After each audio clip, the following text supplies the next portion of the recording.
છેલ્લા અઠવાડિયામાં ભાગીને લગ્ન કરવા, લવ મેરેજ, એના ઉપર ચર્ચા ચાલે છે નહીં? પ્રેમ વિવાહ અંગેના કાયદામાં ફેરફાર કરવાની માંગ ઉઠી છે. રાજ્ય સરકાર તરફથી એવા સમાચાર આવી રહ્યા છે. લગ્ન નોંધણીના નિયમોમાં સરકાર ફેરફાર કરશે. ભાગીને લગ્ન કરનારાઓના માતા પિતાને નોટિસ મોકલાશે. એ મુદ્દો ગુજરાત સરકારમાં મોટા લેવલે ગયો છે. ખાસ કરીને પ્રેમ લગ્ન અને એમાં માતા પિતાની સહમતિ હોવી જોઈએ, એના ઉપર એક નજર મારી દીધી.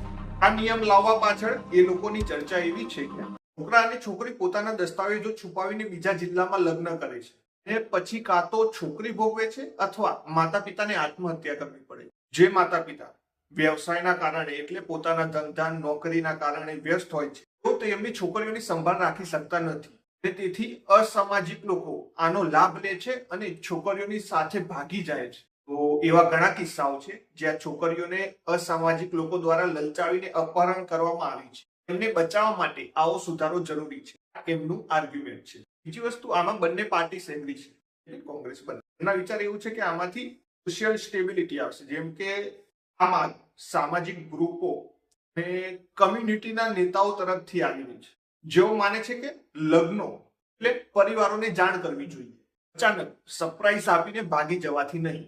અને બીજું, તે લોકો કહે છે લાવવાથી છોકરીઓને સુરક્ષા મળશે, પરિવાર તૂટશે નહીં.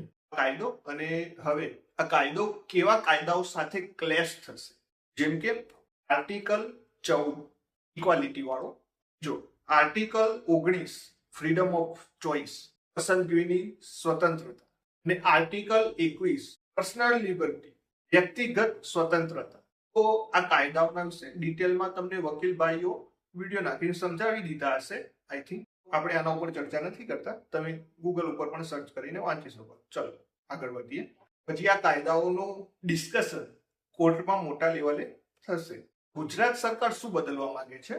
સરકાર પ્રેમ લગ્નને બેન નથી કરતી, મેરેજ રજીસ્ટ્રેશન જે પ્રોસેસ છે એને કઠિન બનાવવાની વિચારણા કરે છે, જેમ કે માતા પિતાને જાણ કરવી, વધારાની ચકાસણી, ઓલું 30 દિવસ વાળું જે છે પ્રોસેસ કે નોટિસ જશે ને એ બધું, તો એ આમાં આવી ગયું. એમ લગ્ન માન્ય રહેશે પણ પ્રક્રિયા મુશ્કેલ બનશે.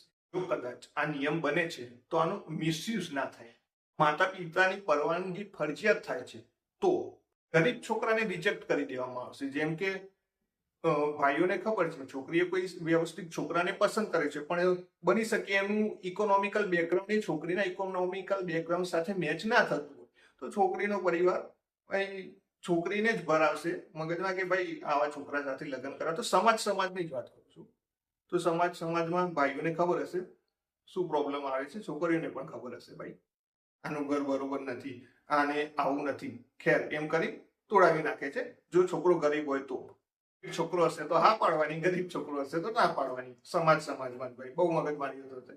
ઠીક છે. બીજું, જાતિ, ભાઈ આ જાતિનો છે, આ જાતિનો હજી ભાઈ પૂરું થયું નથી, તો ભાઈ મેરેજમાં આ પણ પ્રોબ્લેમ આવશે. બીજું, ઇન્ટરકાસ્ટ કપલ સૌથી વધુ પીડાશે.